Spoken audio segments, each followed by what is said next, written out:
Commissioner Siplin always has great questions. Can she go first? If you want to yield to Commissioner Siplin, you certainly can. Commissioner Siplin? Thank you, Mayor. This is just to elaborate on the conversation that Joe was presenting that you asked regarding the development rights and the entitlement. So if there was an agreement back in 91 for the entitlement of the 300 residential or the home, now, was there anything that we have that documents that gave, that said, well, we're giving you the development rights, all you have to do is come back and ask for a rezoning? Or, was there something expressed during that time regarding coming back and doing the rezoning? Or why, if they knew they had the entitlement rights, while they were doing the comp plan and all of the development, why didn't they include that portion to be rezoned at that time? And this for Joel. Yeah, Commissioner, I probably would be a question that the applicant's attorney may have to address in terms of why they didn't use some of those entitlements or all those entitlements at an earlier point in time. The fact is, though, that the entitlements that they received some 20, 25, 30 years ago did include 304 additional single-family dwelling units that have just not been used. And, of course, at this point in time, we understand that the golf course property's been closed because they own the golf course property.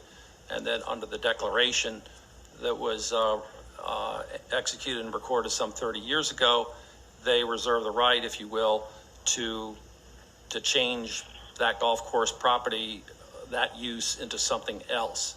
And so now here we are in 2020, and they're they're asking for the county to approve the use of some of those 304 units with respect to the proposal that's before you today.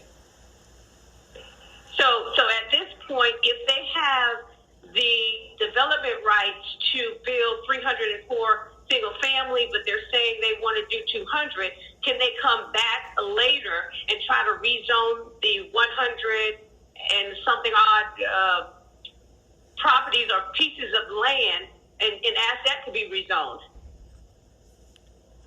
Yes, they could, Commissioner. They have 304 units that are available that they're entitled to use. And they've said, of course, with respect to this proposal, that they would promise to only use up to 200 units.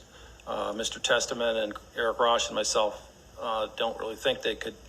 They may not be able to use all 200 units with respect to this proposal, but if they, let's say, use 200 units and build 200 units, they do have another 104 units that are available that are left over. But of course, that would be the subject of a different application if they were to come back.